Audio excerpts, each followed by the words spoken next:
Welcome back. You're listening to the Cindy Laverty Show nationwide on CRN Digital Talk Radio, and I thank you for joining me today. My guest is Rebecca Tinsley, and she is the author of the most compelling book, When the Stars Fall to Earth, and it's the story of what's happening in Darfur. Welcome, Rebecca, and thanks so much for being here. Thank you. Okay, so this is really the story that none of us in the Western world really understand. I mean, other than the obvious genocide, why do we need to care about this? I think we need to care about this. First of all, we need to understand it's not that complicated. It's about racism. It's because that the people who run Sudan, who identify as Arabs, basically believe that black Africans are racially inferior. And for about 30 years, they have been trying to ethnically cleanse Sudan of all the black African people who live there. And they've killed who were born there. Who were born there, and they're as Sudanese. And if you or I looked at them, to us, we would think they were all the same ethnic group. Right. But as we know, what matters is, it's in the eye of the beholder. And unfortunately, at the root of this is racism. These are the same people, incidentally, who were responsible for the slave trade hundreds of years ago. And it was the same people that they were capturing and selling. Now they're trying to kill them. But you asked why this matters.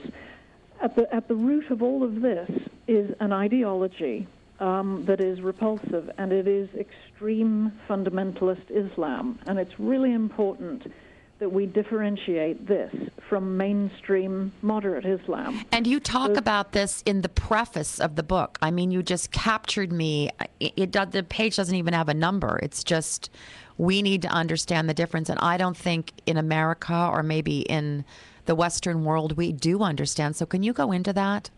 I think it's incredibly important. We're spending a lot of our tax dollars on the war on terror. Yes. In places like Afghanistan and Iraq. But there is a huge threat to our basic values.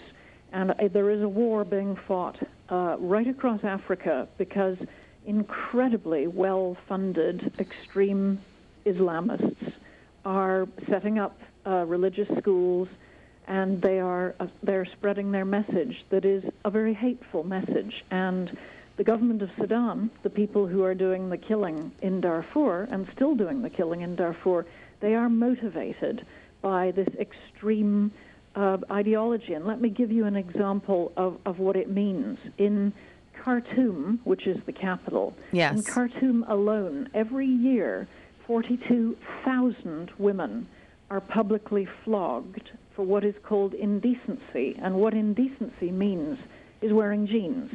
And this is 42,000 women a year are publicly flogged. Now say exactly what that means, publicly flogged, because publicly flogged to one person might mean something different to somebody else. So, okay, it means that officers of the security services will drag these young women, they are mostly young women, like in their 20s, teens, 20s?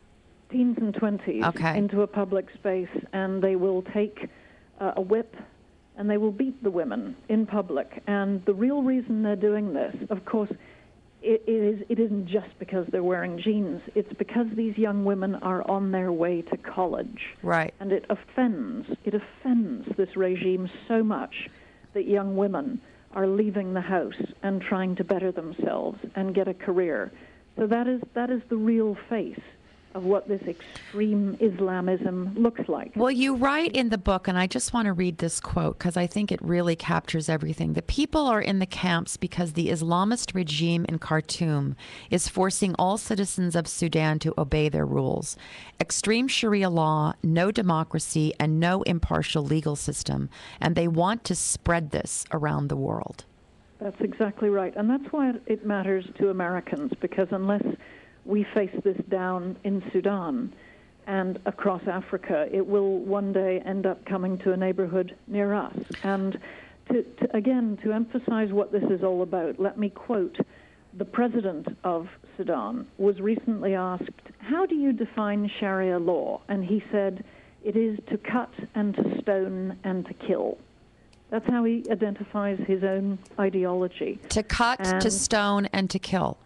Yes, that's right. And when asked who his closest ideological friends are, he says Hamas, Hezbollah, Iran, Colonel Gaddafi, and the late Osama bin Laden. Well, I have goosebumps.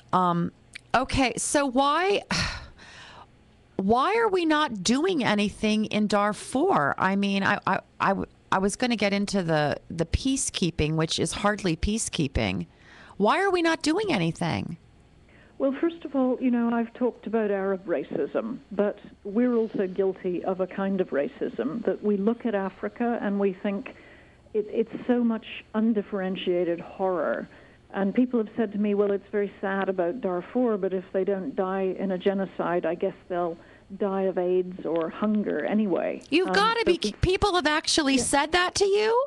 Yes, I'm afraid we do have this view of Africans being pathetic, helpless victims, when, of course, the opposite is true in my experience in working in 12 different African countries. I find that Africans that I encounter are incredibly resilient and resourceful. And well, they're clearly resourceful because they live with a whole lot less than the rest of us do. Precisely. And something that is really important to mention is that for every terrible action that you see during a genocide, there is a corresponding brave, decent, humane gesture, and that is part of the human condition, and that's why we really must help and support the people in Darfur. But you asked why we're not doing anything. Our racism and our indifference is part of that, but there is also what they call geopolitical self-interest behind all of this. And sadly, at the moment, we are trying to be nice to the Sudanese regime because in January, they allowed a referendum to go ahead in their own country whereby the black Africans in South Sudan, who they've been killing for 30 years, were allowed to decide to have their own country so they can finally be free of their oppressors. And our view, unfortunately the view from Washington, is that because we want this referendum to go ahead and for the South to be free, that we're basically going to look the other way while they continue killing people in Darfur. I don't understand how that serves anybody very well.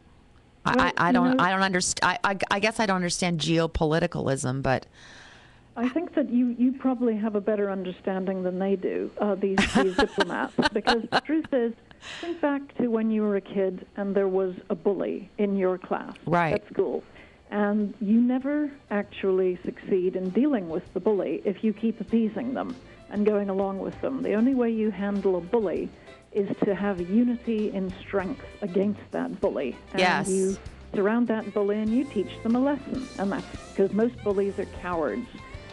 And unfortunately, we in the West, we suffer from attention deficit disorder. Oh, no kidding. Things in Africa. And, we're distracted. We turn the other way and we just wish this awful problem of Sudan would go away. But unless we confront this, unless we confront extreme Islamism, it will simply spread like a cancer. Oh, my God. I got to take a quick break. Stay with us. You're listening to the Cindy Laverty Show. I'll be right back.